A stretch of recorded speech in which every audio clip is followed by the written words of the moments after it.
doctor José Miguel Gaona, una persona que por estar incluido dentro del mundo académico y científico y por estar hablando de estos temas, pues la verdad es que yo le agradezco muchísimo. Yo lo comentaba el otro día con algún compañero, hace años era impensable que médicos, psiquiatras, psicólogos estuvieran hablando de estos temas, ¿no? Y bueno, pues que por ejemplo una persona como tú, que estés aquí, pues es de agradecer. José Miguel ha escrito un libro que se llama Al otro lado del túnel, donde va a hablar y donde trata el tema de experiencias cercanas a la muerte, de cena.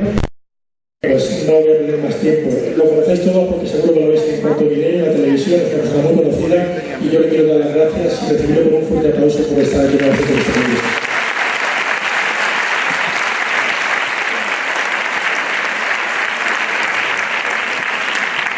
Bueno, la verdad que gracias a vosotros no es un cumplido que estéis aquí, porque quizás hace unos años a lo mejor nadie nos hubiese hecho caso, ¿no? Estaríamos predicando literalmente en el desierto. Realmente voy a hacer una presentación no solamente sobre el tema de experiencias cercanas a la muerte, sino sobre el tema de la consciencia. Entonces, me vais a permitir que voy a dividir, por así decirlo, la presentación en dos partes. Por un lado, las experiencias cercanas a la muerte, y por otro lado, lo que es la consciencia. ¿Por qué tiene que ver la consciencia? En primer lugar, da toda la impresión que el problema que nos traen entre manos no es solamente ya algo relacionado con las experiencias cercanas a la muerte, sino realmente algo relacionado con la propia consciencia. La consciencia realmente es algo, por otro lado, que todo el mundo sabe lo que es, pero cuando llega el momento de explicarlo, se tienen serias dificultades. Es ese yo, es esa consciencia, hay preguntas infinitas al respecto. Los animales tienen consciencia, los humanos a partir de qué edad. Hay multitud de explicaciones. En ocasiones hay neurofisiólogos, por ejemplo, que opinan que se tiene consciencia incluso ya desde la edad fetal. ¿Por qué? Pues porque hay una sensibilidad y en cuanto comienzan a construirse los circuitos neurológicos en el cerebro, en un momento dado, en cuanto a sensibilidad, procesamiento y respuesta, se podría comenzar a decir que existe ya una consciencia primitiva. Luego hay muchos más tipos de consciencia, pero no es el tema de hoy. Incluida quizá una de las más elevadas, que es tener la consciencia de uno mismo. Curiosamente os diré que hay muchos animales, particularmente elefantes, algunos cetáceos y algunos simios, que tienen consciencia de sí mismo. Pero bueno, como he dicho, no he venido hoy a hablar de esto, sino de experiencias cercanas a la muerte. Rafael ya os ha hablado del libro, algunos lo conoceréis. Es un estudio en el que combino las experiencias cercanas a la muerte justamente con los conocimientos de neurología más actuales. Los que lo hayáis leído, evidentemente, ya sabéis de qué va la historia. En muchas ocasiones se habla de las causas de las experiencias cercanas a la muerte. El propio nombre parece indicar que, lógicamente, uno tiene que estar cercano a la muerte, es algo obvio, ¿no? Pero no está tan clara en qué situaciones. Por ejemplo, ahí podéis ver al autor de este libro al borde del precipicio en Preikestolen, que entre paréntesis justamente hace 15 días hubo el primer muerto y fue la mala pata de ser español. Estás cerca de la muerte, pero no tienes una experiencia cercana a la muerte. Te puede pasar un proyectil al lado de la cabeza. Hace años trabajé para el ACNUR y estuve en unos cuantos fregados bélicos. Nunca tuve una experiencia cercana a la muerte por eso. Y muchas personas no la tienen tampoco. Entonces, realmente, ¿qué son las ECMs, no?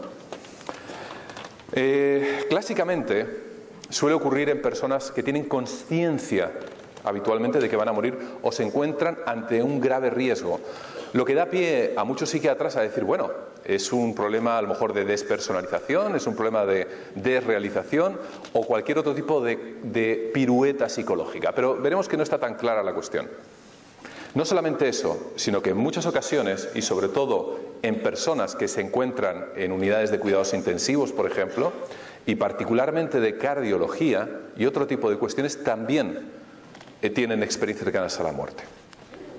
Si atendemos en un momento determinado y nos alejamos de las causas y vamos a ver qué es lo que se ha escrito sobre este tipo de cuestiones, en las que realmente Raymond Moody comenzó con ellas en los años 70, 80, justamente ya sabéis que Moody viene mañana a dar su conferencia, pero mucho tiempo antes que Raymond Moody, ya Platón en la República, y particularmente en el mito de habla de un soldado que va a ser incinerado en una pira funeraria y sin embargo resucita, revive, y a partir de ese momento cuenta cómo se ha encontrado en un túnel, cómo se ha encontrado con deidades y con un montón de cuestiones que son muy muy parecidas a las que bastantes siglos después seguimos relatando hoy en día.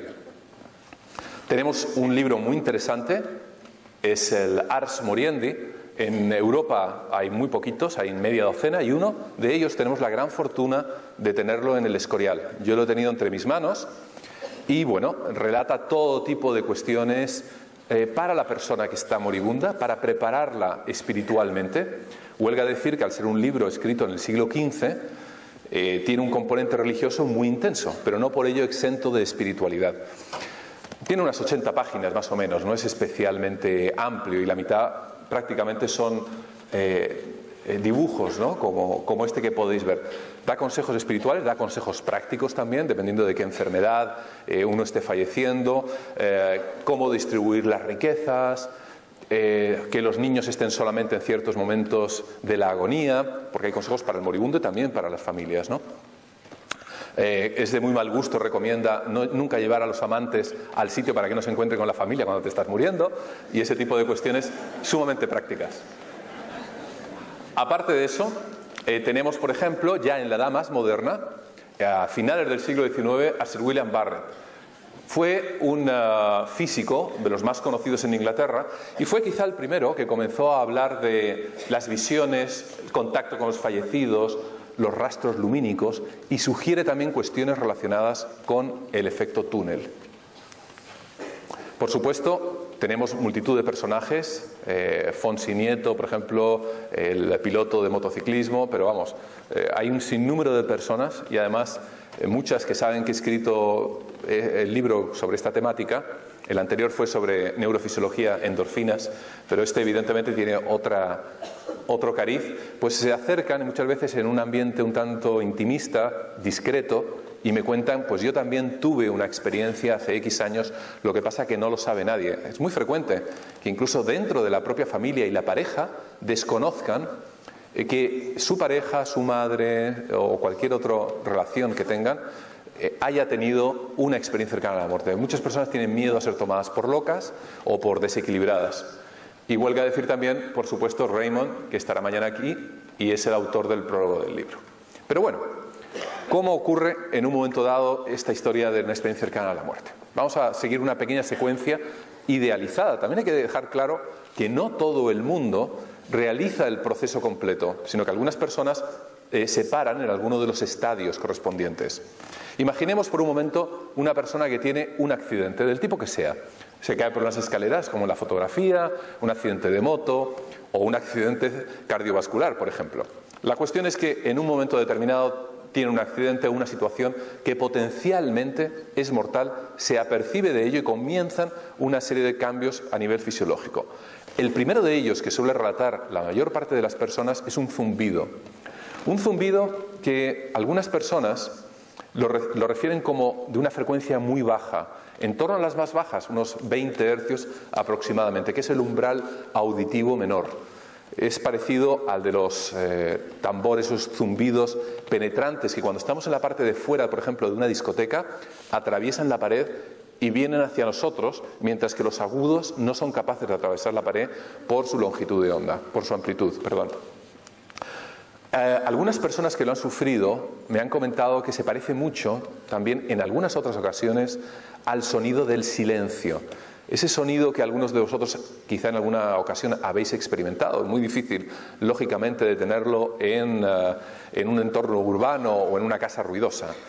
En sitios desérticos, en sitios tremendamente solitarios, en un momento determinado hay un silencio absoluto en el que casi puedes escuchar tus propios latidos. Este es el sonido que comienza y es de los primeros síntomas, hablando como médico, lo que ocurre. En segundo lugar, una sensación de beatífica, encontrarse muchas veces flotando. Se ha especulado bastante con el tema de las endorfinas a este respecto.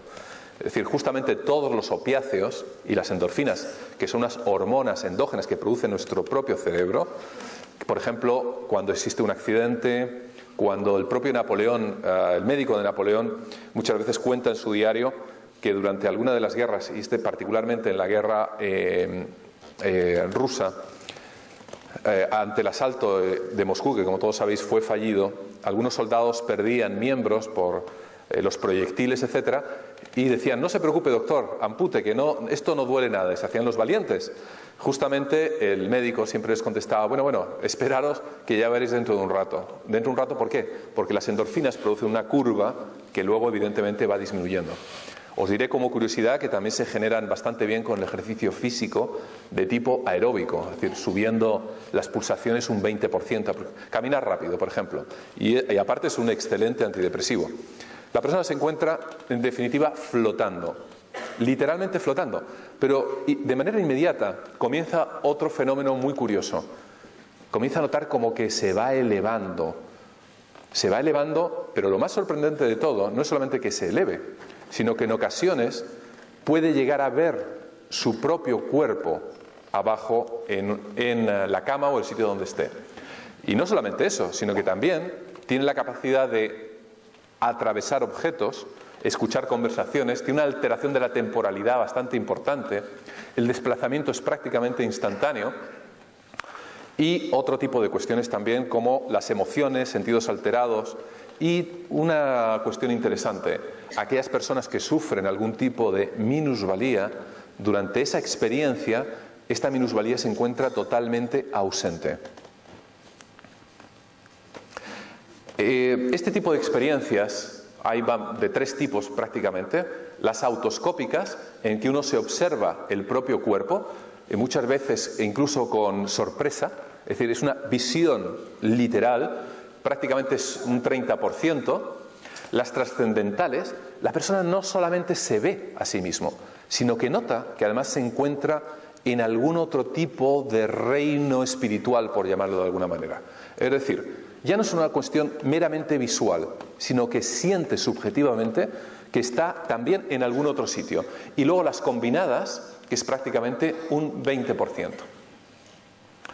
Y respecto a este tipo de cuestiones que muchas veces, quizá incluso algunos de vosotros hayáis sufrido, yo mismo también las he sentido, hay una altísima diferenciación.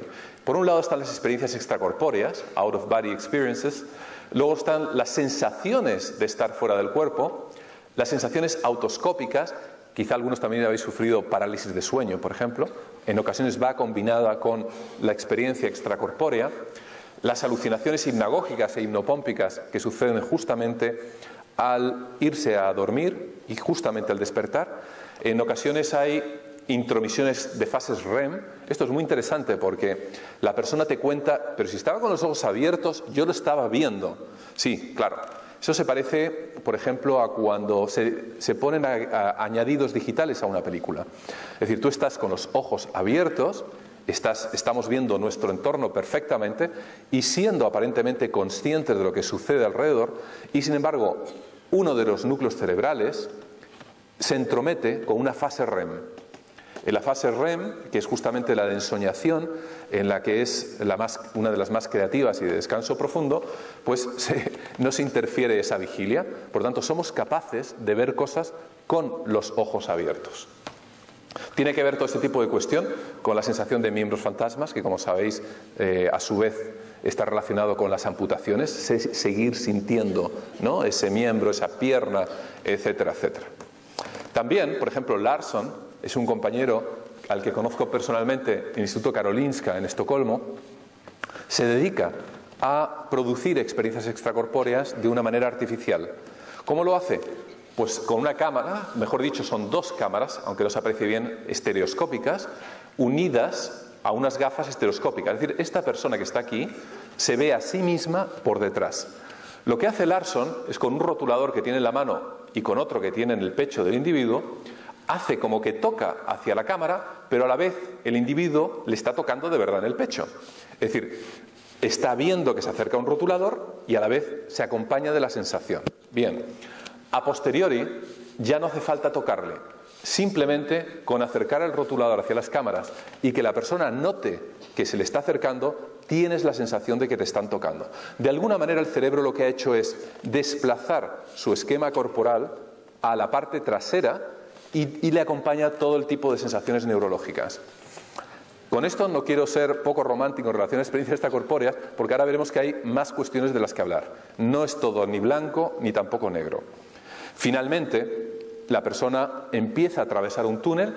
El túnel hay que dejar claro también que es un constructo cultural. Es decir, cada cultura tiene una etiqueta. Nosotros le hemos puesto la etiqueta de túnel porque es una luz que se agranda. En Asia, por ejemplo, no se habla de túnel, simplemente de una luz creciente. Cada uno de nosotros, cuando retornamos, tomamos una explicación de lo que hemos vivido. Si, por ejemplo, hemos visto una figura que se asemeja a un ángel, somos cristianos, evidentemente, es nuestro constructo cultural, pues diremos que es un ángel. Si esa figura lumínica sucede, y también sucede en otros tipos de religiones, cada una la aplicará a Mohammed o a quien sea, dependiendo de su religión, ¿no?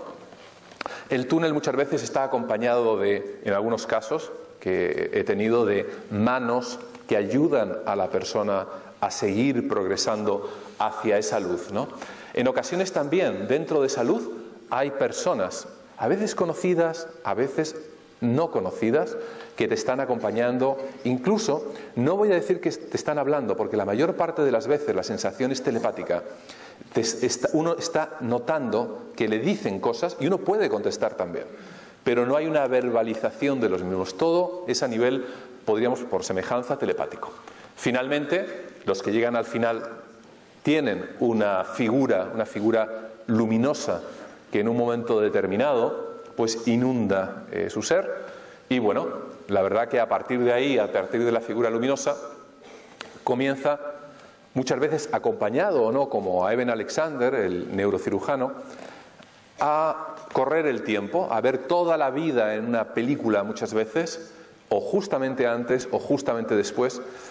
La verdad que todo este tipo de cuestiones tiene tal semejanza con otros relatos de tipo religioso, como juicio final, como ver a tus antepasados, etcétera, que quizá algunos de los que me hayáis visto en algún medio de comunicación podría concluir que quizá personas que en su día tuvieron una experiencia cercana a la muerte, hace miles de años, sirvieron de base para los escribas religiosos de aquella época. Conceptos como cielo, infierno, deidades, toda la vida pasa adelante en una película, etcétera, etcétera.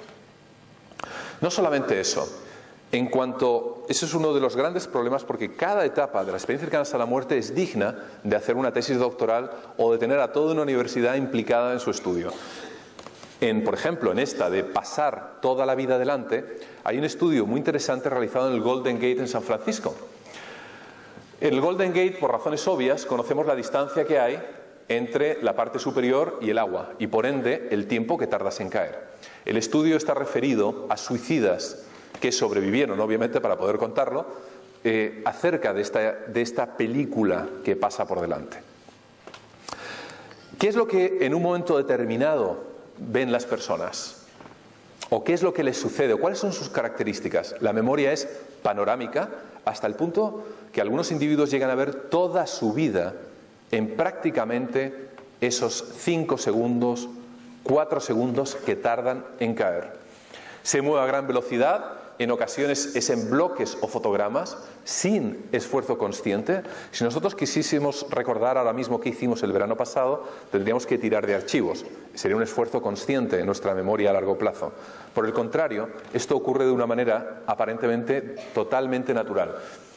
La realidad está oscurecida por esta memoria. Es decir, habitualmente las personas que se han tirado no recuerdan la caída. Es una cuestión bastante llamativa. Yo he entrevistado también a algunos suicidas que han sobrevivido al acto suicida en sí, que no siempre es por defenestración, y siempre llama la atención, o por lo menos muchas veces llama la atención, que no recuerdan qué sucedió en esos momentos, pero paradójicamente sí que recuerdan lo que habían hecho muchas veces a lo largo de toda su vida, sin ningún tipo de esfuerzo consciente. La temporalidad desaparece totalmente. Esos 4 segundos, por ejemplo, en este estudio, no saben decir cuánto tiempo ha transcurrido, mientras rememoraban toda la vida. Las vivencias, es también importante señalar que más que ser de tipo fotográfico, visual, pictórico, son de tipo emocional. Muchos, es una cuestión también que nos llama bastante la atención, tienen destellos del futuro. De hecho, Bruce Greyson, luego le veremos aquí, también hablaré un poquito sobre Greyson de la Universidad de Virginia Occidental. Con él estamos haciendo otro estudio también multicultural entre Estados Unidos y España. Greyson está bastante centrado en un par de cuestiones. Una de estas son los destellos del futuro, y otra cuestión que veremos luego a continuación. Los destellos del futuro son vivencias, justamente como su nombre indica, del futuro. La persona sobrevive y tiene la percepción de que algo va a ocurrir dentro de unos años, como si literalmente hubiese tenido o tuviese una bolita de cristal. Melancolía, y desde luego la última, que yo creo que ha quedado resumida en las anteriores, el ser o el haber sido una cuestión instantánea. Pero volviendo otra vez, o pasando ya ese túnel y esas vivencias, la mayor parte de las personas comienzan a relatar estar en sitios realmente fantásticos, en sitios idílicos, paisajes muy propios de cualquier película en un momento determinado en cuanto a belleza y sobre todo a sentirse bien. Una vez, y vuelvo a decir la obviedad de entrevistamos a la persona que vuelve, no al que sigue, ¿no? El que sigue no sabemos, como es lógico, qué es lo que ha pasado. Habitualmente suele haber en ese retorno, en esa salida otra vez del túnel, un sentimiento de tristeza, en ocasiones hay depresión importante, la persona se encuentra realmente apesadumbrada por haber perdido, y es muy frecuente que quiera volver otra vez a tener la experiencia o maldiga la vida, por decirlo de alguna manera, por volver a estar nuevamente aquí entre nosotros. Ahora, ¿qué causas? ¿Qué es lo que causa realmente esto? Pues por un lado existen multitud de opiniones, ¿no? Las más normales, y hay muchas personas y científicos que opinan sobre esto, pero mi experiencia personal es que la mayor parte no conocen mucho más de lo que puedan haber leído en un periódico. Es decir, hay que darse cuenta de una cuestión importante. Este tipo de temas no se estudia en la facultad, hoy por hoy, ni en la medicina, ni en la de psicología, excepto de una manera anecdótica y como un comentario superfluo. Es decir, nos podemos encontrar muchas veces literalmente con un premio Nobel en física que pueda opinar sobre esto, igual que pudiera opinar sobre fútbol o cualquier otra cuestión. Pero realmente no existen personas a nivel universitario que estén especialmente formadas sobre este tipo de cuestiones. Quizá uno de ellos sea Greyson en la Universidad de Virginia Occidental, Jane Holden en la Universidad de North Texas y pocos más, porque Sam Parnia, por ejemplo, no instruye clases, ni tampoco Pim van Lommel. Las expectativas es una de las cuestiones que más llama la atención, y los que muchas personas dicen que puede haber en un momento dado determinado, la expectativa cultural, ¿no? Es decir, la persona nota o cree, porque es lo que ha aprendido a lo largo de su vida, respecto a lo que suele suceder cuando tiene un accidente o se encuentra a punto de morir. Por ende, algunos psiquiatras y psicólogos apuntan que está condicionado. Como se encuentra condicionado, evidentemente toda su psique, todo su cerebro, en esos instantes comienza a reproducir eso que ha aprendido. Las drogas terapéuticas también es otro caballo de batalla de los negacionistas. Bueno, lo más curioso del caso es que ya hay diversos autores, hay cuestiones publicadas al respecto, en los que se observa todo lo contrario. Habitualmente los que tienen una experiencia cercana a la muerte no se encuentran bajo ningún tipo de droga terapéutica. Estoy hablando de drogas terapéuticas, lógicamente, de las que se emplean en quirófano o bien justamente antes o cualquier otro tipo de cuestión. Las endorfinas. Bueno, las endorfinas podrían en un momento dado justificar una parte pequeña de lo que es el proceso del bienestar. Es cierto que puede ser. ¿Por qué? Pero solamente aparte de ello, ¿no? Pues porque producen sensación de placidez, como he dicho antes. Paradójicamente diré que las endorfinas acortan la vida. Al ser un opiáceo producen depresión respiratoria. Hay experimentos realizados con ratones en los que se le produce una agonía artificial, y si se inyecta naloxona, que es un antagonista opiáceo, es lo que se pone, por ejemplo, a un heroinómano cuando llega a urgencias con sobredosis, lo que hace es revertirlo totalmente, es decir, vuelve para atrás. le desintoxica bruscamente. Pues a estos ratones, si les inyectas naloxona cuando están prácticamente muriéndose y tienen sus niveles de endorfinas muy altos, que son opiáceos, tú inyectas naloxona y curiosamente la agonía dura más. Es decir, evitas la acción de las endorfinas y de alguna manera tardas más tiempo en morir, desgraciadamente en este caso. Luego otro tipo de fenómenos como la anoxia, ¿no? Hay varios, cada 2 por 3 hay algún artículo y los medios de comunicación les suelen dar mucho bombo. De hecho, hace un mes salió uno, el año pasado salió otro y siempre se pisan las mismas historias con el tema de la anoxia. O sea, el aumento del dióxido de carbono realmente produce confusión, no la hiperclaridad que presentan las personas que tienen una experiencia cercana a la muerte. La hiperclaridad es de tal calibre que la persona también experimenta otro tipo de característica que se llama inefabilidad. La inefabilidad no es otra cuestión que la dificultad para poder explicar lo que ha sucedido, porque es tan rico en vivencias, en sensaciones, sobre todo en cuestiones sensoriales, que no resulta fácil transcribirlo verbalmente al lenguaje al que todos estamos acostumbrados a diario. Por lo tanto, la inefabilidad es algo impropio de la anoxia. La anoxia, en cuanto aumenta, os diré también como curiosidad que el cerebro no tiene sensores normalmente, bueno, ni normalmente ni no, para el oxígeno, sino para el dióxido de carbono. Es decir, cuando tenemos sensación de asfixia, no es porque nuestro nivel de oxígeno haya caído, sino porque nuestro nivel de dióxido de carbono ha aumentado. De hecho, en algunos sitios donde se practica la eutanasia, se emplean gases que no producen dióxido de carbono, con lo que la persona no tiene sensación de asfixia.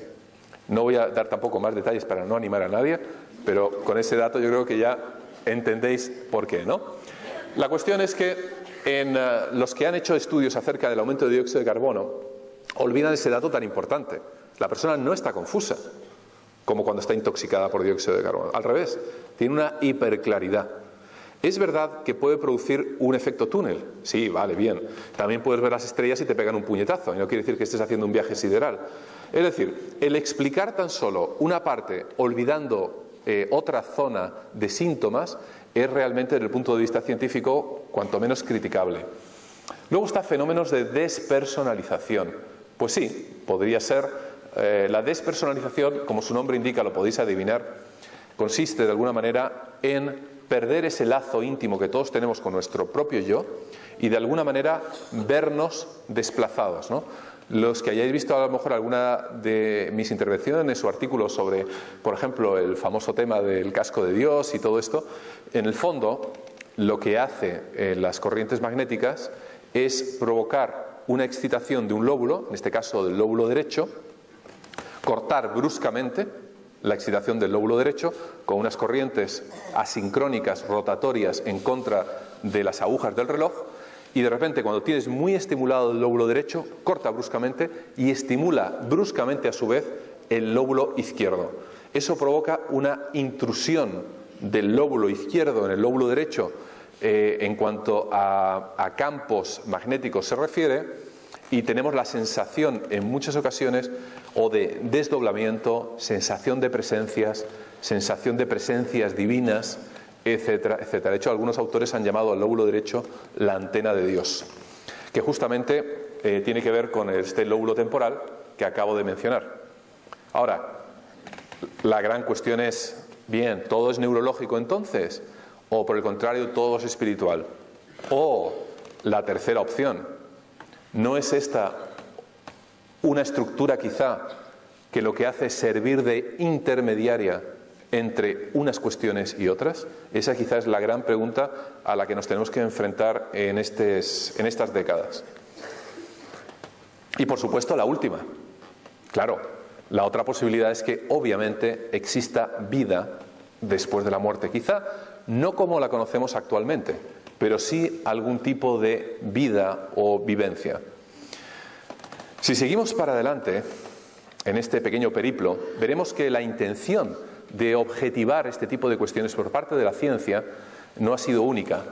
Ya en la década de los 70, 80, el propio Moody, en el hospital de Harborview, en Seattle, recogió un testimonio, el famoso testimonio de las zapatillas rojas. Fue el primer intento noble de poder objetivar este tipo de cuestiones. Y claro, la cuestión a su vez es la siguiente. Si tengo una experiencia extracorpórea y por ende me voy por ahí como un pajarito a ver cosas, me voy para casa, vengo, veo a mi familia fuera del cuarto de operaciones, escucho lo que dicen, luego puedo en un momento dado objetivar, puedo realmente compararlo con algún tipo de testimonio o con algún tipo de situación que permita por un observador, un tercer observador, saber que eso ocurrió realmente así, o todo es producto de la imaginación de esa persona. En el episodio de Harborview, Robert Moody recoge cómo una paciente que había sufrido una parada a su vez relata a su psicóloga que había tenido esa sensación o una experiencia extracorpórea, había salido fuera del edificio del hospital y había visto en una de las ventanas, además esta es una foto real del edificio de Harborview, que si apreciáis, esto lo describe también Moody, o el testimonio de la psicóloga, no recuerdo, tengo los papeles por ahí originales, si os fijáis bien, ahí está esquinado por todos lados, con lo que evidentemente si están las zapatillas en esta zona y tú estás en esta ventana, que más o menos era como ocurría. De hecho, la propia psicóloga dice que tuvo que asomarse prácticamente hasta casi caerse o cambiar de habitación para poder ver las susodichas zapatillas, ¿no? Pues esto es un intento, como he dicho, más o menos tímido, pero bueno, no deja de ser un primer intento de aproximación a este tipo de objetividad. En segundo lugar, pero no necesariamente en este orden, quizá le conocéis, Eben Alexander, es, amigo desde hace unos 10 años aproximadamente. Eben tuvo una experiencia cercana a la muerte, una meningitis bacteriana, y durante dicha experiencia tuvo una serie de cuestiones que creo que son importantes y reseñables. Algunas han sido discutidas, la verdad, porque es muy curioso. En las conversaciones con Eben me contó una serie de cuestiones que yo, de hecho, vuelco en Al otro lado del túnel, y luego, paradójicamente, en el libro que él ha escrito lo cuenta de otra manera. Pero bueno, la cuestión es que sí que se coincide en que tuvo unas experiencias cercanas a la muerte. A propósito, a Raymond Moody se lo contó igual que a mí también, porque Raymond y yo decimos, oye, Eben no contaba esto. Dice, sí, pues bueno, ahora os diré de qué va la historia. Durante su experiencia cercana a la muerte, Eben notó que se encontraba acompañado de una presencia femenina, una chica en sus años 19, 20 años aproximadamente, que le guiaba, le daba consejos, le protegía prácticamente a diario, mientras volaba literalmente sobre paisajes bellísimos en una especie de ala de mariposa. Eben hizo un dibujo de aquella chica, investigó, y aquí, en un momento dado donde no concuerdan los relatos, pero bueno, yo os cuento lo que a mí me contó. Comenzó a averiguar su procedencia, que había sido adoptado, finalmente conoció a sus padres biológicos, yo también les conozco, de hecho viven en Virginia, y finalmente le dijeron, él enseñó un dibujo hecho al carboncillo, dibujo bastante bien, de la chica en cuestión, y coincidía exactamente con una hermana que él había perdido hacía ya bastantes años y que él nunca había llegado a conocer. Ella había fallecido, ¿no? Entonces, la verdad que conjuga varios elementos interesantes. Por un lado, es neurocirujano. Bueno, si fuese fontanero en algún sitio tampoco sería menos de creer. Pero bueno, supuestamente tiene una formación científica, debería ser más incrédulo. Y esta serie de cuestiones que son aparentemente objetivables, pues le dan más peso a su historia, ¿no? Fue portada del Newsweek justamente hace un año, creo que fue en octubre del año pasado. Luego tenemos a Sam Parnia. Estuve con él justamente antes del verano en Nueva York, trabaja de cardiólogo, internista, y lleva un proyecto entre manos que es el proyecto AWARE.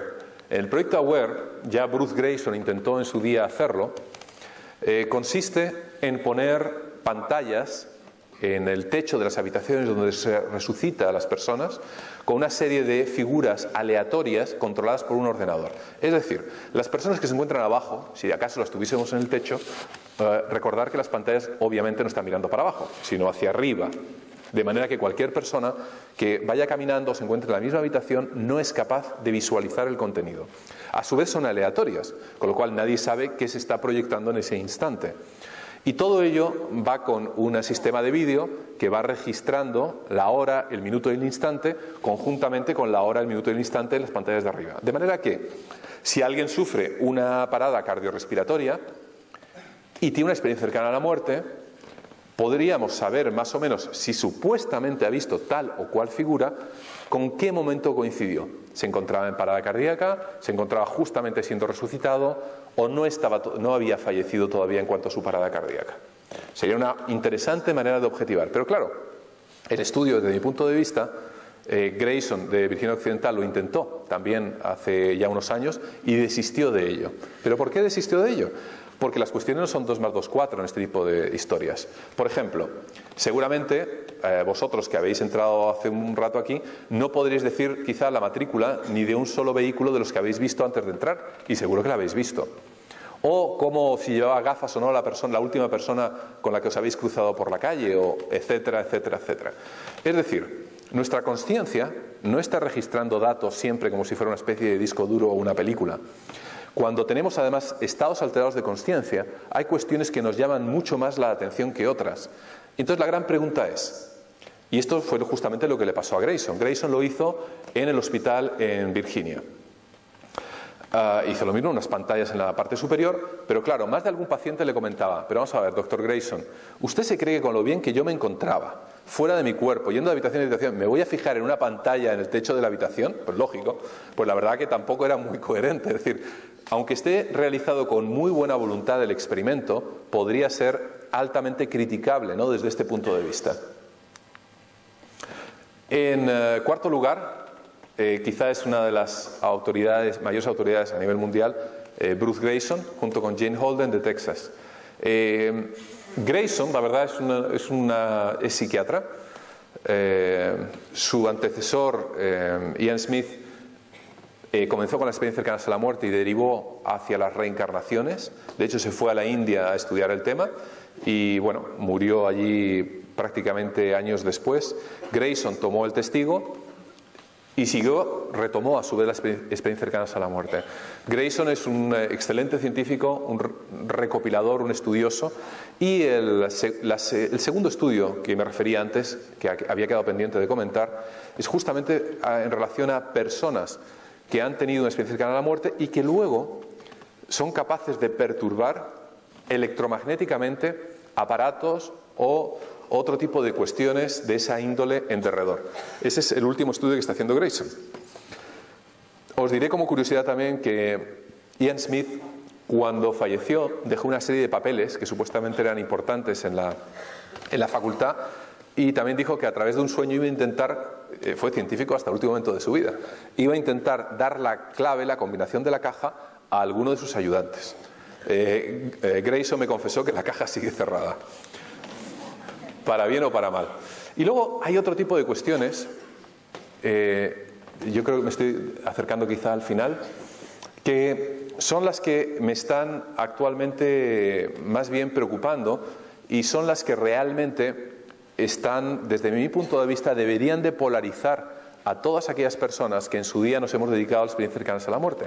Justamente hoy en el mundo digital, no sé si viene también en el de papel, vienen unas declaraciones mías en la portada, abajo, en la parte de abajo, no es tan importante, pero en relación a el doctor Gaona niega que ya le interesen las experiencias cercanas a la muerte y bla, bla, bla. Bueno, no es exactamente así, ¿no? Realmente creo que el tema a estudiar no son tanto las experiencias cercanas a la muerte, sino el tema de la consciencia. Si acaso se dan estas experiencias cercanas a la muerte y nosotros tenemos conciencia de ellas, quizá sea el problema a investigar el de la propia consciencia. ¿Dónde está alojada? ¿Cómo está alojada? ¿Cómo puede perdurar? Para eso estamos teniendo 2 líneas de investigación con la Universidad Lawrenciana en Sudbury, Ontario, Canadá, con el profesor Michael Persinger. ¿Llevamos 1 hora, perdón? ¿Menos? Vamos a ir acabando. Pero antes me gustaría hablaros de Hameroff. El doctor Hameroff, Stuart Hameroff, es quizá una de las mayores autoridades en el tema de la consciencia a nivel mundial. Es profesor en la Universidad de Tucson, en Arizona, y bueno, desarrolló una interesantísima teoría acerca de los microtúbulos, que son unas estructuras que se encuentran dentro de las células. Justamente Roger Penrose, un premio Nobel, le ayudó en un modelo matemático a la hora de poder establecer relaciones entre estas interesantes estructuras. Esto es una célula y dentro de esa célula están este tipo de estructuras. Además, os lo digo ya, quizás sea un poco demasiado científico, pero vamos, tienen dos tipos, la beta-tubulina y la alfa-tubulina. La cuestión es lo siguiente: estos están como cintas dentro de todas nuestras células, incluyendo las neuronas. Y tienen carga positiva y negativa. Son verdaderos pilas, verdaderos generadores magnéticos dentro de cada una de nuestras células. De hecho, estuve con Hameroff hace poquito y estaba modificando, como persona inteligente que es, su línea de pensamiento, que es lo que no hacen algunos científicos, que se emperran en una idea y no hay manera de hacerles cambiar de idea. Hasta hace relativamente poco apuntaba que este tipo de estructuras y su importancia tan solo se daba en las neuronas. Actualmente Hameroff piensa que todo nuestro organismo es como una verdadera pila donde se distribuyen las conciencias. Entonces, estos son, bueno, las beta-tubulinas y toda esta historia. Aparte de lo que son estas pilas, uno de los personajes, desde mi punto de vista, más interesantes que hay a nivel mundial es Michael Persinger. Está en esta universidad laurenciana en Sudbury. La verdad tiene, bueno, es muy curiosa la evolución de algunos investigadores. Por ejemplo, estudió psicología. Lo digo porque seguramente aquí habrá también algunos psicólogos, habrá algunas personas que han estudiado filosofía, pero muy curiosamente casi todos los que trabajan con él, que comenzaron psicología o filosofía, evolucionaron y actualmente sus conocimientos matemáticos son más bien propios de un físico atómico que de psicología o de filosofía. Como Persinger dice, cualquier buen filósofo o psicólogo tiene necesariamente que emigrar hacia la neurobiología para poder entender qué es lo que está sucediendo dentro de nuestra conciencia. Es el premio a la mejor clase a nivel internacional. La verdad que es uno de los mejores científicos que existe hoy en día desde mi punto de vista. Entonces, bueno, esta es la disertación que hice en la universidad a la hora de proponerles el proyecto, que fue aceptado. Hay dos proyectos que tenemos ahora mismo encaminados y yo creo que son sumamente interesantes, vamos, tan interesantes que yo sepa no hay ninguna otra universidad europea que esté llevando a cabo este tipo de cuestiones, y ahora vais a ver de qué va la historia. Por un lado, uno de los proyectos, estamos asociados a Blake Dota. Ese nombre quizá no os diga nada, pero uno de sus experimentos fue nombrada por la revista Time Magazine como de los 100 mejores experimentos del año, hace un año y medio aproximadamente. Es decir, ¿qué es lo que hizo Blake Dota? Pues algo interesantísimo. Bueno, si podéis ver a propósito detrás hay un casco lleno de bobinas que ha salido por casualidad en la foto. Pero en la parte de arriba, en la parte superior, hay lo que llamamos el octopus. Por razones podéis imaginar por qué. Porque hay 8 bobinas encerradas en cada uno de estos frasquitos, que te parecéis son frascos de... ¿Os acordáis las películas de 35 milímetros que van en las cajitas de plástico, ¿no? Para que no se humedezca ni nada. La bobina, lo importante es lo que está dentro, pero no tanto lo que está dentro. Bueno, unas bobinas, un aparato que convierte las señales digitales en analógicas, y todo ello va conectado a unos ordenadores que no aparecen en la foto. Bueno, ¿qué es lo que se hace con esto? Y lo voy a intentar explicaros porque seguro que tenéis nivel como para poderlo entender, aunque no me meteré en excesivos detalles. Este aparato sirve para realizar lo que se llama enlazamiento cuántico. Vosotros diréis, bueno, ¿qué es eso? En pocas palabras, dos lugares distintos, cada uno de ellos con un aparato de estos, comienzan unas corrientes que van en contra de las agujas del reloj, unos campos magnéticos, mejor dicho, en cada una de las bobinas va saltando cada vez a mayor velocidad. Utiliza habitualmente dos tipos de campos. Digo, para los que sean más entendidos, unos que se llaman campos Thomson, que van disminuyendo, es decir, en un momento dado es pip, pip, pip, pip, pip, pip, pip, pip, y los otros, los de explosivos o burst, que son totalmente lo contrario. Y además llevan una serie de frecuencias que han sido obtenidos habitualmente de campos magnéticos que se dan en la naturaleza, porque no hay que olvidar una cuestión. Cuando yo empecé en todo este tipo de historias, que utilizaba aparatos de estimulación magnética transcraneal, unos aparatos que se utilizan para depresión también, que tiene aproximadamente 1000, 2000 teslas, esto utiliza medidas de tan solo 90, 100, 120 microteslas. Aquí ahora mismo debemos de tener, por ejemplo, imagino que unos 50, 60 microteslas por los aparatos que hay alrededor nuestro, ¿vale? No es gran cuestión.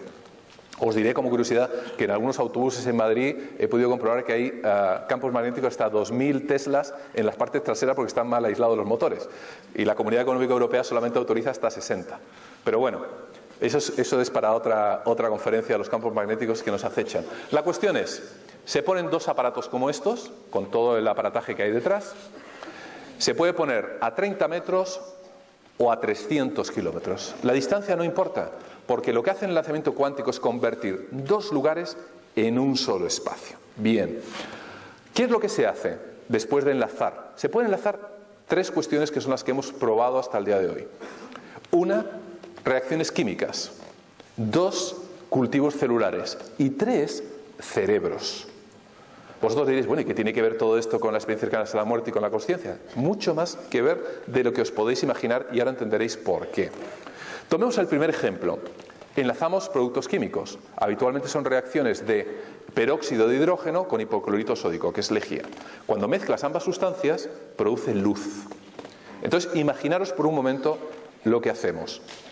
Ponemos la sustancia A, echamos la B, está enlazado cuánticamente con la sustancia A, solamente con la sustancia a 30 metros, digamos que en otra habitación. ¿Qué más da la distancia? Porque en física cuántica no existen las distancias hoy por hoy que se sepa. En el frasco A, donde hemos echado la sustancia, comienza a emitir luz. Una luminiscencia, la verdad, que tampoco es muy apreciable, pero bueno, emite luz. Pero lo más espectacular es que en el lado B, que no hemos echado la sustancia reactiva, comienza a emitir luz. Y ahí lo espectacular. Bien, hasta ahí podéis decir, bueno, un bonito experimento. Realmente es, desde el punto de vista científico ortodoxo, rompe todos los esquemas, que la sustancia B empieza a emitir luz sin haber echado una sola gota. Pero lo más importante es una cuestión que ocurrió por accidente hace 1 año y medio. La máquina que echaba cada 60 segundos el reactivo falló. Y como tantas veces en ciencia, se producen descubrimientos por accidente. Falló la máquina, no echó las gotitas, e imaginaros lo que pasó. En el frasco B, en la placa, son placas de Petri, que estaba a 30 metros dentro de la misma universidad, emitió luz. Y no se había producido reacción en el lado A. ¿Qué quiere decir eso? Algo fantástico, algo que realmente excede cualquier protocolo científico y que al día de hoy no hay una explicación clara. En algún sitio queda la información grabada y cuando lo enlazas cuánticamente, esa información, igual que cuando tenemos hoy en día en nuestros teléfonos, ordenadores, cosas guardadas en la nube, esa información es recuperada otra vez. Y esa es quizá una de las claves de nuestra consciencia. Porque otra de las cuestiones es que nuestra consciencia sufre un refresco cada 20 milisegundos. Las ondas electromagnéticas comienzan en la parte occipital y avanzan hacia la parte frontal. La gran pregunta es, ¿desde dónde se refresca? ¿Desde dónde obtiene necesariamente toda la información? Y hay otra serie de preguntas que también dan para otra conferencia, y es, ¿qué sucede cada vez entre 20 y 20 milisegundos? Esos pequeños blackouts que tenemos, ¿no será una protección también frente a percepción de otras realidades? Porque el mundo es una construcción de lo que realmente nuestro sentido nos alimenta. Entonces, imaginaros la tremenda importancia que tiene haber descubierto que hay información que se puede quedar grabada y se puede recuperar después. Explicaría multitud de cuestiones. Explicaría, por ejemplo, el por qué en un momento dado podemos tener sensaciones, bueno, ahora hablamos de eso también, pero ¿por qué podemos entrar en un sitio donde se hayan guardado, cuánticamente, podemos decirlo así, experiencias muy fuertes emocionalmente y que en ocasiones cuando entremos, digamos, es que me noto extraño? ¿Qué es lo que está pasando, ¿no? ¿Qué es lo que he podido recuperar? Por supuesto que en todo esto existen multitud de sensibilidades. El que unas personas lo noten y otras no, no quiere decir absolutamente nada. Esto es como los olores o como cualquier tipo de cuestiones que todos tenemos como humanos, ¿no? De cuanto a sensibilidades frente a una cuestión. Hay personas que lo sienten y otras evidentemente no lo notarán. El segundo nivel de experimentos que estamos haciendo ha sido con cultivos celulares de melanoma, la cepa B16. Melanoma, como sabéis, es un cáncer de piel. Entonces, lo que hemos hecho es lo mismo, poner melanomas en el lado A, cultivos de melanoma en el lado B. Hemos bajado la temperatura a 21 grados para que estén estresados desde el punto de vista fisiológico. La temperatura lógica normal es de 37, no de 21. Y le hemos agregado un activador celular que se llama PMA. Es, acetato forbol miristrol. Es una sustancia que activa las células de una manera brutal. Cuando se activan las células, habitualmente emiten luz. Aunque os parezca mentira, dentro del metabolismo celular se desprenden fotones habitualmente. Entonces, en vez de ser productos químicos, hemos hecho lo mismo con A y con B. Hemos echado el activador en A y, aunque os parezca mentira, las células de melanoma de la cepa esta B16 emiten fotones. Emiten fotones hasta el punto, en un momento dado, bueno, ahí estamos preparando un enlazamiento cuántico con otra persona dentro de la universidad. Emiten fotones y hay unos picos, no se ven muy bien aquí, pero unos por todos lados, cada vez que se echa el activador. Pero esta lectura está realizada en la B, no en la A. Es decir, en las células donde no se está echando el activador. Pero cada vez que echas activador en las A, las B reaccionan. Y claro, ahí viene en un momento determinado lo más espectacular. ¿Y con cerebros qué? ¿Qué es lo que pasa? Con cerebros utilizamos el octopus, enlazamos dos personas y en un momento dado utilizamos un flash en la A, un flash de tipo fotográfico, o un foco con varios miles de lux, que es la unidad de potencia lumínica. Y en el B ponemos un fotomultiplicador, es decir, es un sensor que mide incluso hasta un fotón que se pueda desprender, a unos 15 centímetros de la cabeza. Bueno, aunque os parezca mentira, cuando se aplica luz en el sujeto A, el B comienza a dispararse la emisión fotónica. Pero claro, hay más cuestiones relacionadas con esto. Justamente uno de los estudios que recibió otro premio, además hace nada, el año pasado, una cosa así, Persinger obligó, entre comillas, a voluntarios, que obviamente lo estaban obligados, a permanecer 1 hora al día, personas que no se conocían de nada, juntos, durante un mes. Al cabo de un mes, los electroencefalogramas se habían sincronizado.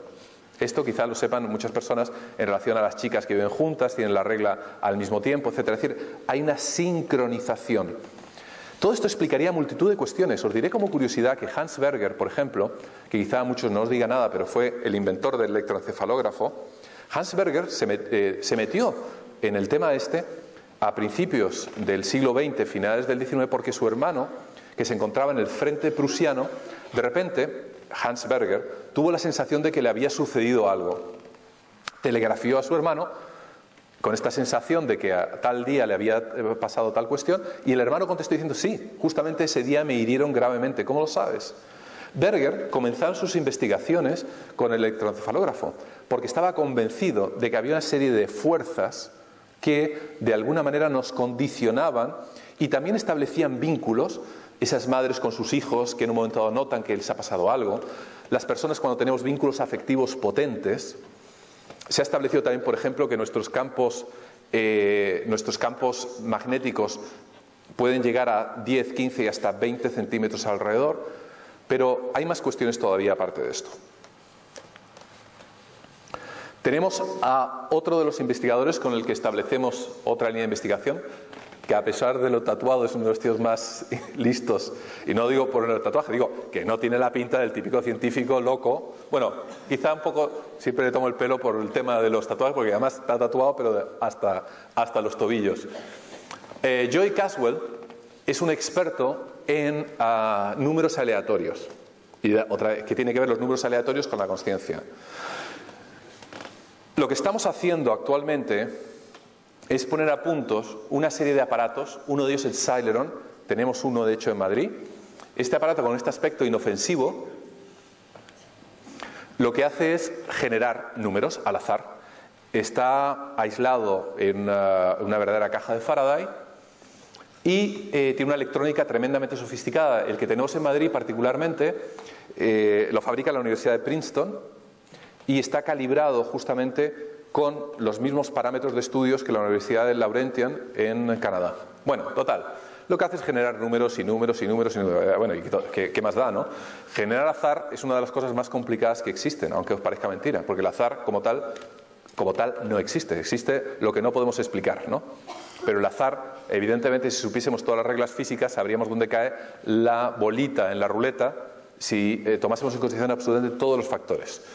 Esto lo que hace es generar números al azar, de una manera electrónica, y los va imprimiendo, o los puedes ir visualizando en una pantalla y aplicar al mismo tiempo un análisis estadístico. Bien, ¿cuál es la gracia? ¿Cómo influye nuestra mente, nuestra conciencia sobre el entorno? Y creo que esto es una gran pregunta. Todos hemos tenido siempre la percepción de que podemos influir. Hay libros que se han escrito sobre esto, El secreto, que puedes atraer, que puedes mover conciencias, que puedes incluso hacer que se produzcan cuestiones determinadas con desearlo o con otro tipo de cuestiones que veremos a continuación. Bueno, los resultados son realmente llamativos, ¿no? Yo los he utilizado en algunos sitios concretos, por ejemplo, os he traído una. Bueno, esto es el efecto túnel, realmente, es en física cuántica, en definitiva es un electrón que choca contra una barrera, y aunque no se aprecia muy bien aquí, pero veréis que hay una especie de nube que en contra de cualquier ley física es capaz de atravesar al otro lado. El Celeron se basa justamente en este principio, ¿no? Os voy a enseñar ahora, por ejemplo, esto lo hemos hecho nosotros en Madrid. Bueno, el estudio está hecho en Madrid, pero la lectura no está hecha en Madrid. De hecho, está cerca de la isla de Esvedra. Está hecho el 22 de agosto. Es una lectura de 19 horas y 45 minutos. Hemos hecho de 200... esto es como tirar los dados, ¿no? 200 veces por segundo. Ahí tiene otra serie de datos estadísticos que no os quiero aburrir. Pero para que veáis qué consiste esto y qué es esto, lo vais a entender perfectamente. Durante 19 horas y 45 minutos medimos los cambios emocionales y de conciencia en 6 personas que iban en un velero a tirar las cenizas de una persona querida. Desde 0 hasta A es la noche anterior.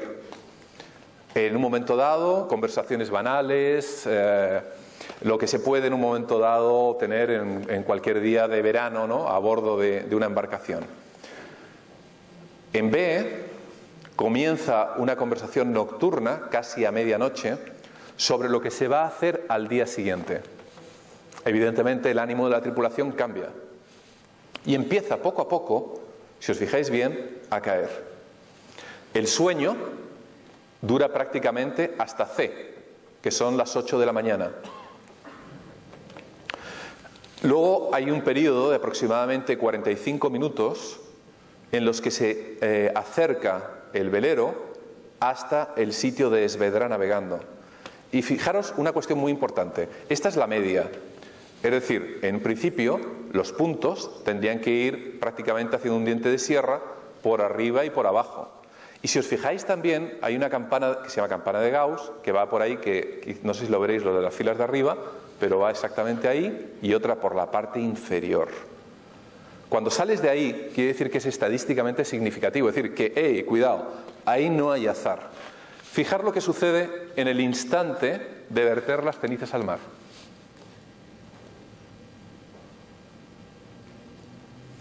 Cada punto pequeñito de estos, existe solamente una posibilidad entre 20 de que salga de esta línea base. Y sin embargo, aquí hay por lo menos 200 puntos que se han salido y cada uno solo tiene una posibilidad entre 20 de salir. Es decir, hay un cambio, evidentemente fue uno de los momentos más emotivos, hay un cambio emocional a bordo tan brutal. El aparato se encontraba situado en la mesa central, debajo de la cubierta, equidistante de todos los camarotes. Hay un cambio tan brutal exactamente en el instante que se vuelcan las cenizas y finalmente una recuperación y el resto de navegación en un momento determinado. Pero bueno, tenemos estudios, estamos haciendo estudios en mataderos para ver cómo afecta el sufrimiento de la consciencia animal sobre este tipo de cuestiones.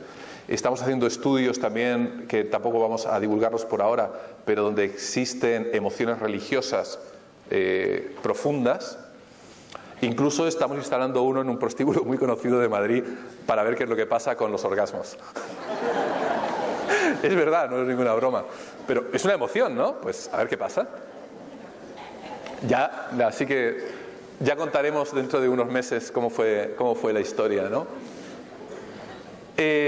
Bueno, hemos hablado de la consciencia y de quizá cómo se puede almacenar la consciencia en esa especie de éter, en esas otras dimensiones de donde puede ser en un momento dado de vuelta, volver. Quizás sería una de las maneras o de las mejores maneras acerca de cómo podríamos entender científicamente esa supervivencia hacia ese otro lado, ¿no?, de la vida. Pero hay algunas personas, particularmente hay un millonario ruso, Dmitry Pskov, fui a la conferencia en Nueva York en junio pasado, tienen realizado un proyecto que se llama el Proyecto 2045. Actualmente, huelga decir que nos encontramos en el 2013. Pero bueno, son 4 etapas que quiere hacer el proyecto. En el primero, que es en el que nos encontramos ahora mismo, es una copia robótica del cuerpo humano. Es decir, de alguna manera, alguna especie de sostén donde pudiésemos alojar la susodicha consciencia. En el 2020 a 2025 se quiere alcanzar en un momento dado un avatar donde se pudiera trasplantar literalmente un cerebro humano, porque realmente la mayor parte de las personas nos morimos no porque nuestro cerebro falle, sino porque cualquier otra parte de nuestro cerebro es la que casca, ¿no? Del 2030 al 2035, un cerebro artificial donde se pudiera transferir esa, ellos le llaman personalidad, yo le llamaría consciencia, al final de nuestra vida humana. Y finalmente, supuestamente en el 2040-2045, un avatar holográfico donde de alguna manera pudiésemos trasplantar esa consciencia. Claro, estuve con varias personas, entre ellas Hiroshi Ishiguro. Hiroshi Ishiguro es un profesor de cibernética de la Universidad de Osaka, ¿no? Está empeñado en construir un avatar nuestro. De hecho, tiene alguno que realmente es muy parecido a él, que se mueve los ojitos, habla y toda la historia. Pero vamos a ser honestos con nosotros mismos. No deja de ser un artilugio electrónico muy avanzado, muy sofisticado, pero no deja de ser una especie de muñeca sofisticada. El problema no está en el avatar, el problema está en la consciencia. Primero, como comencé diciendo, el asunto no es en un momento dado trasplantar la consciencia. Primero tenemos que saber qué es la consciencia, para poderla manipular, para poderla trasplantar, para poderla mover, para alcanzar esa inmortalidad o para explicar qué sucedió en esas experiencias cercanas a la muerte. Tenemos que llegar a entender dónde está nuestro yo, dónde se aloja. ¿Es realmente el cerebro un interfase de ese yo? ¿O por el contrario, todo se encuentra alojado ahí? O, más avanzado todavía, ¿se encuentra realmente fuera? Quizá podríamos comprobar con todo lo que hemos hablado que nuestra consciencia pudiera ser inmortal. Hay una serie de formulaciones matemáticas que son largas y tediosas para poder explicar esto. Hasta el día de hoy quizá podemos explicar que sí, que quizá nuestra consciencia perviva por una serie de cuestiones físicas. Lo que no podemos garantizar es que la consciencia sea consciente de la propia consciencia del yo. Es decir, que nosotros nos podamos identificar dentro de esa especie de consciencia. Es decir, que la consciencia no fuese otra cuestión que una energía con un montón de datos acerca de nosotros, pero que no podamos tener esa consciencia íntima del yo.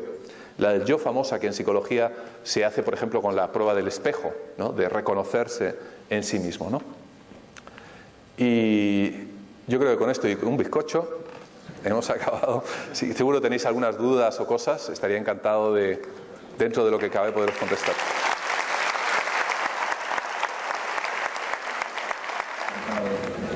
Hola, José Miguel. Hola. Desde milaria.com me gustaría saber, cuando conectas dos cerebros en este experimento, ¿cuánto dura esa conexión? ¿Cuando apagas el aparato termina o sigue? Igualmente con los líquidos. Vamos a ver, el experimento en sí no suele durar más de unos 45 a una hora y 15 aproximadamente. No hace falta más. Lo que es importante es sincronizar los dos aparatos para que comiencen a la vez. Y lo que es más importante todavía son los patrones de esos campos magnéticos. Por ejemplo, hasta hace unos años yo estaba empeñado en intentar resolver este tipo de cuestiones por fuerza bruta. Es decir, mandando campos magnéticos tremendamente potentes al cerebro, pero realmente está mucho más en la sutileza. En el mismo casco de Coren, que vulgarmente habéis oído hablar, que se llama casco de Dios, por ejemplo, se utiliza en la segunda parte, recordáis que os he dicho que se estimula primero el lóbulo derecho y luego se cambia el lóbulo izquierdo. Pues como curiosidad os diré que los patrones que se utilizan cuando se empieza a estimular son patrones grabados de una persona durante un ataque de epilepsia. Tiene unos patrones muy descoordinados, muy amplios, muy agresivos sobre el cerebro y son los que se utilizan. A la pregunta de ¿cuánto tiempo dura ese enlazamiento?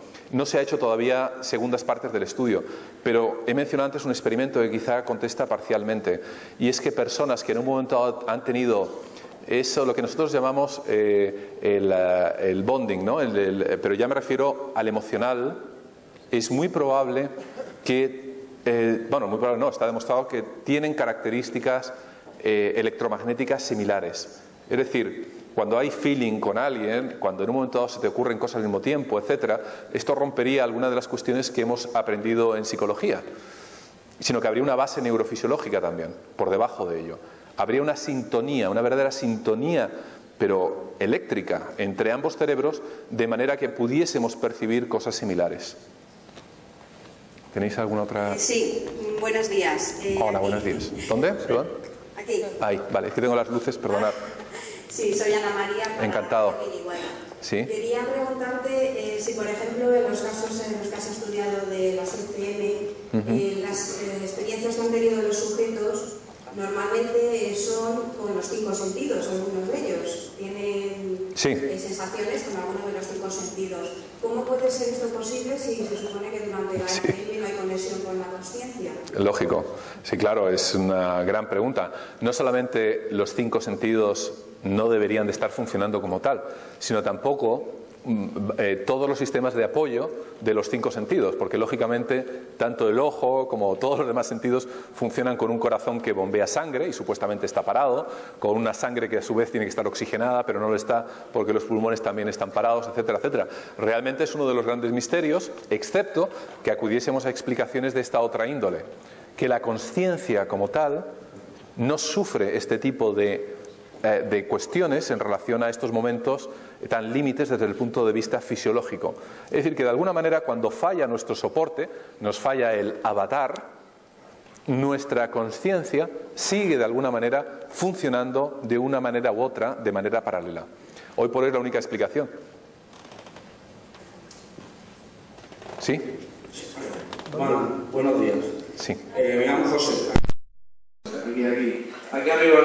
Aquí. Para acá. Allí. Sí. Buenos días. Bien, buenos días. Vamos a ver. Yo tuve una experiencia más o menos cercana a la muerte. Tuve un accidente en el trabajo. Sí. Una prensa de cartón. Me chafó la pierna, ¿no? Sí. Y la prensa me chupó me la tragó la pierna hasta más o menos un poco más arriba de la rodilla. Y yo ahí solo veía, pues eso, que me moría, y entonces chillaba, pedía auxilio y efectivamente desde lo más reciente hasta mi infancia se me pasó por la cabeza. Entonces la máquina el brazo hidráulico empezó a echarse para atrás, me devolvió la pierna otra vez y me quedé lo que es dentro de lo que es la prensa, ¿no? Porque la pierna me la había echado entera. Entonces ahí no me podía mover, lo pasé ahí un poco mal, entonces vi que el brazo hidráulico venía otra vez a por mí. Entonces ahí, cuando vi que el óxido rico venía y que Vamos a intentar formular preguntas. Sí, es que voy a la pregunta ahora mismo. Entonces quiero saber, cuando me devolvió la pena me quedé ahí y venía el óxido rico por mí, entonces quiero saber porque no me acuerdo, me rendí porque vi que no me podía mover, solo sé que me rendí, que tenía una sensación como que no oía nada, estaba como ausente, como que flotaba y entonces solo me acuerdo cuando estaba fuera. Ese trozo desde que me rendí hasta que salí, no me acuerdo de nada. Entonces quiero preguntarle a qué se puede deber eso. ¿Que por qué no te acuerdas de nada? Sí. Son las grandes preguntas. Una respuesta clarificadora al respecto. Es decir, muchas personas recuerdan partes en un momento determinado también. Siempre tenemos la duda cuando alguien ha sufrido un paro cardíaco, por ejemplo, y dice no recordar nada.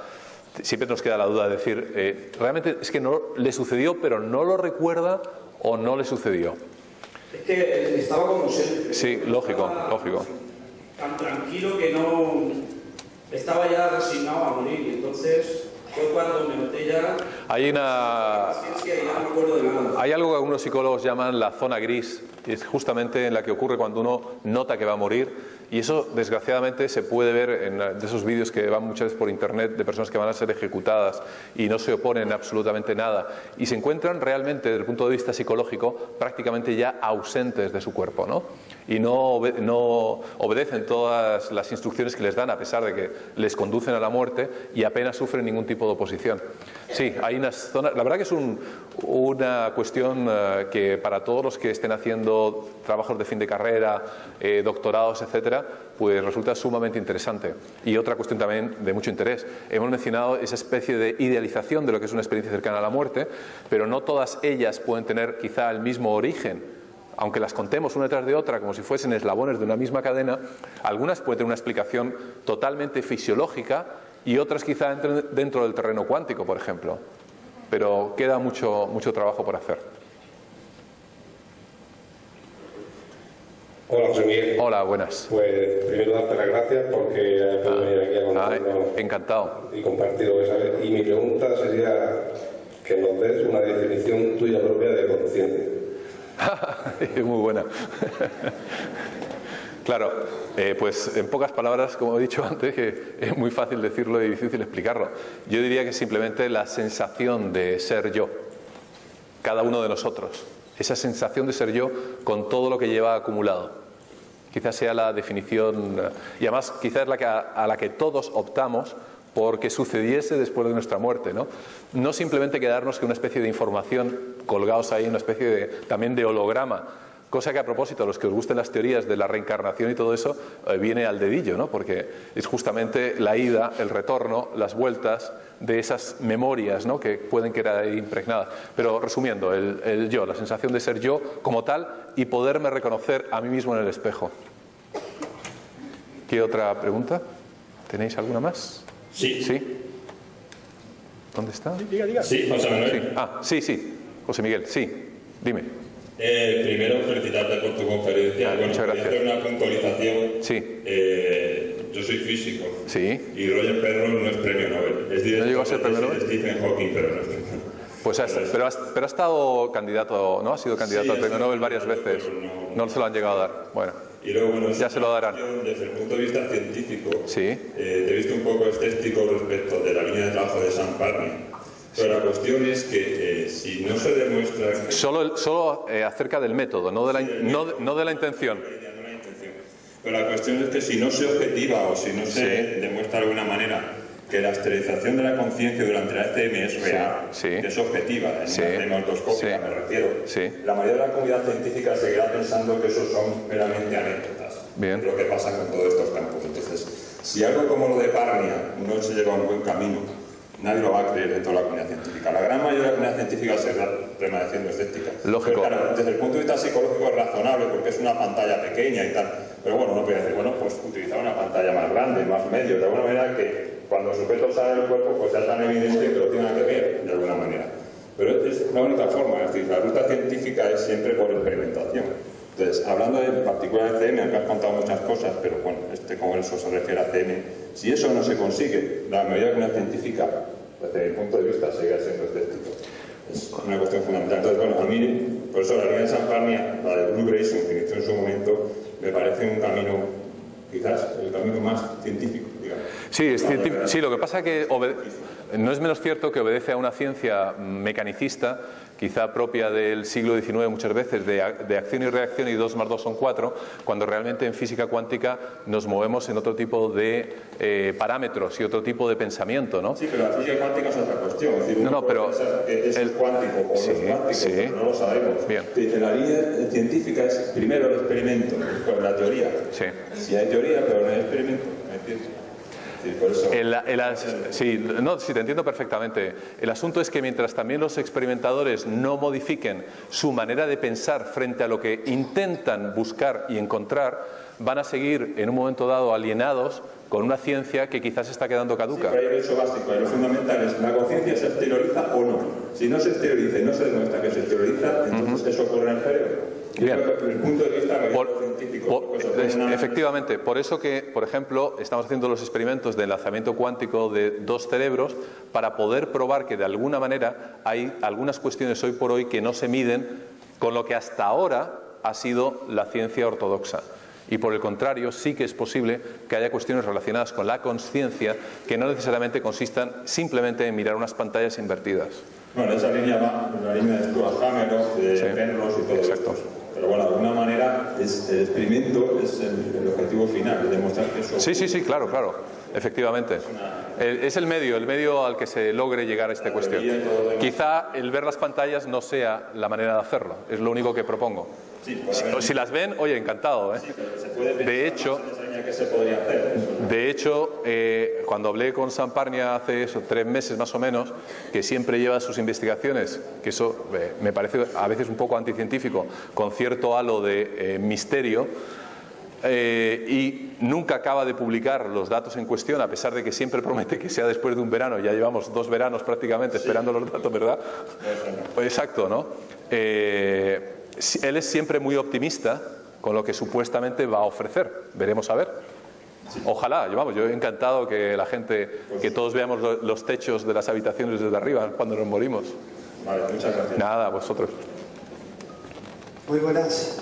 Me llamo Juan de Dios. Yo solo quiero hacer una pregunta. Sí. ¿Qué piensa la ciencia tradicional? Efecto observador. Porque claro, si yo con lo que observo contamino lo que observo, ¿dónde está la fiabilidad de un experimento? Claro, si lo que yo creo lo creo y lo demuestro es cierto, ¿dónde está la objetividad de un experimento? Bien, bueno, para eso, por ejemplo, si acudimos al ejemplo de... se hace lo que habitualmente se conoce como doble ciego, es decir, ni la persona que se encuentra ahí sabe lo que está ocurriendo, sino que un tercer observador es el que finalmente analiza. Eso utiliza en ciencia en multitud de cuestiones, desde farmacología, en el que se dan sustancias y el propio médico que las da no sabe lo que está dando, sino que hay un tercero por detrás de él para justamente no dejarse influenciar por cualquier cuestión, ¿no? En ocasiones comentarios sutiles o hasta una mirada puede insinuar algo a la persona que se lo estás dando. Os diré como curiosidad también que Susan Blackmore, que es una psicóloga inglesa bastante conocida, muy escéptica, utilizó el casco de Coren en Canadá y salió tremendamente impresionada. No es menos cierto que Richard Dawkins también, o un otro escéptico, no notó absolutamente nada. Pero eso es como todo. Te puede doler la cabeza tomarte una aspirina, te quita el dolor y a otro no se lo quita. Es decir, hay unas sensibilidades individuales a cada una de estas cuestiones, ¿no? Sí, buenos días. Soy Tere. ¿Dónde está Tere? Allí. Sí. Ha equiparado consciencia con energía. Entonces, ha dicho que la consciencia pudiera ser inmortal. ¿Y qué ocurre con la segunda ley termodinámica? Bien. Bueno, vamos a ver. Eso sería. Sí, fenomenal. Gracias. Bueno, el comparar consciencia con energía ha sido simplemente una pequeña licencia literaria, pero no es menos cierto que evidentemente en cuanto a algún tipo de energía mensurable debe ocurrir de esa manera. Ahora, ¿qué pasa con la segunda ley de termodinámica? Pues evidentemente que quizá haya que reformar algunos de los conocimientos que tenemos hasta ahora de todo. Es decir, eso lo hemos ido haciendo toda la humanidad a lo largo de décadas y de generaciones. Lo que dábamos, por cierto, en la Facultad de Física o de Medicina, pues años después se decía no lo contrario, sino otra cosa totalmente distinta. Yo creo que en este tipo de cuestiones hay que afrontarlo desde un aspecto multidimensional. Creo que en ocasiones Barrio Sésamo nos ha hecho muy mal efecto a los occidentales, porque pensamos siempre en derecha, izquierda, arriba y abajo. Y la realidad es tremendamente más compleja y tiene muchísimas dimensiones. Creo que las cosas en ocasiones no son, y de hecho la física cuántica quizás sea una de las más avanzadas a este respecto, en que va incluso muchas veces en contra de las normas, no ya científicas, sino del puro sentido común. Por ende, creo que todo este tipo de cuestiones simplemente nos debe hacer reflexionar acerca de cómo pueden funcionar las cosas. Realmente, en el fondo, lo que os he venido a decir hoy es, más que a transmitir informaciones, a tener la mente abierta y a que en un momento dado pudiésemos aprender a plantear que pueden existir otras cosas distintas a lo que nos han enseñado y que algunas son tan distintas que pueden dejar estupefactos. Por ejemplo, el tema del Celeron o el tema mismo del enlazamiento cuántico, hay científicos que lo niegan, literalmente, pero ni siquiera se han leído ni una sola de las publicaciones, pero lo niegan, porque va en contra de su sentido común. Bueno, por ejemplo, Hans Berger, el propio inventor del electroencefalógrafo, se acabó suicidando el año 44, fue una de las personas más vilipendiadas en Europa. Todos los mejores científicos de aquella época se reían de él y le humillaban cada vez que tenían la menor oportunidad, porque obviamente era ilógico que existiesen corrientes en el cerebro. ¿Cómo va a haber corrientes en el cerebro? Eso es imposible. Eran cuestiones químicas, pero nunca eléctricas. Y las mediciones, incluso a pesar de que Berger les enseñaba sus mediciones, las mayores cabezas pensantes de Europa decían que esos eran interferencias electrónicas, pero no eran del cerebro ni de coña. Hoy en día, evidentemente, es todo lo contrario. Cualquiera que diga lo opuesto se le toma por ignorante, ¿no? Es decir, los conocimientos científicos evidentemente van cambiando con los años. Muy bien. ¿Sí? Pues José Miguel. María, muchísimas gracias, de verdad. Nada, encantado. Un aplauso muy grande. Muchas gracias.